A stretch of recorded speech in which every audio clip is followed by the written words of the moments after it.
เนาะสบายดีเนาะนี่ก็สิให้ทางแม่เฒ่าม่อนเฮาเพิ่นบอกวิธีการมัดเนาะนี่ก็วิธีการมัดก็คือผู้งามผู้มัดก็งามได้นี่มัดก็ต้องงามๆเลยเนาะนี่แหละวิธีการมัดถ้าจะต้องเนี่ยเอาเสือกเนาะนี่ซิ่งเฮาถ้าต้องเฮ็ดสร้างน้ำหนักให้มันเต็ม1 โลเนาะเป็นบ่โล2บ่แม่นโล1 กรัมดูเข้าบ่ไอ้โล2 กรัมตามซิ่งเนาะเข้า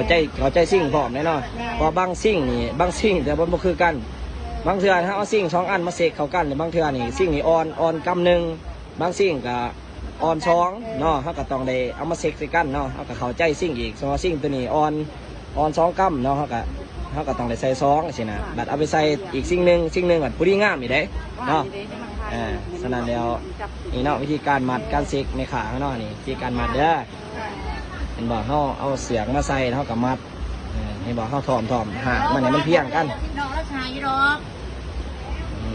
เสกมันพอดีงาม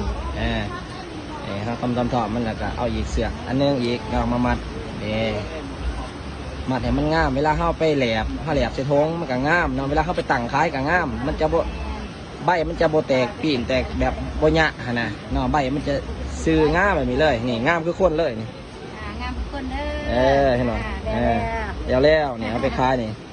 เรียบร้อยเอ็มบ่นี่บ่กะเอามาสั้นไว้สิเนาะซ้ำซ่าเข้าได้งัดใส่ทงเนาะบางเขาเสียขายกับประมาณ1 โมง 2 โมงก็จังได้งัดเนาะพอเขางัดแล้วปุ๊บเขากระแมนเอาขึ้นปากเซ่เลยเนาะทรงเลยเนาะ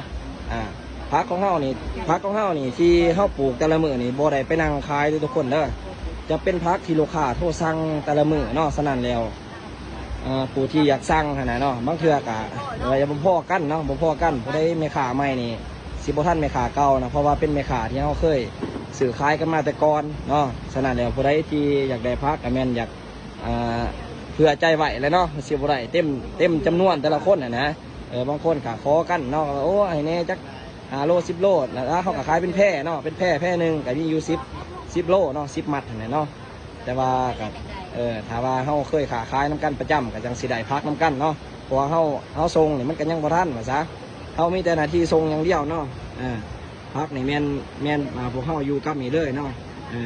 เป็นพักที่เขาปลูกเองน้ำเน่ครับสื่อเขามาน้ำเน่เนาะอยู่ในกระบะนี่แหละเนาะเขาจะเคยสื่อเคยขายน้ำกันเลยเคยแบ่งปั้นกันนะเขาจะมาขายไห่แม่ประจำเหมือนซาเนาะนี่บอกเป็นมัดที่2ได้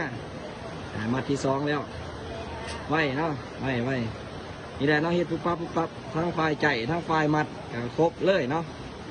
นี่แต่ละมือทุกมือเลยเนาะแต่ว่าส่วนกาแฟนี่สิได้ยุดแล้วพักเนาะเพราะว่าสิได้ง่มแต่กาแฟได้เนาะเอาเงินกาแฟก่อนได้กาแฟเป็นราคาฮะ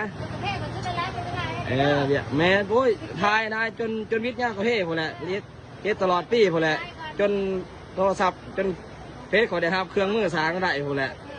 เฮ็ดตลอดเลยฝากเด้อทุกคนเด้อติดตามกันต่อไปเด้อทุกคนเด้อ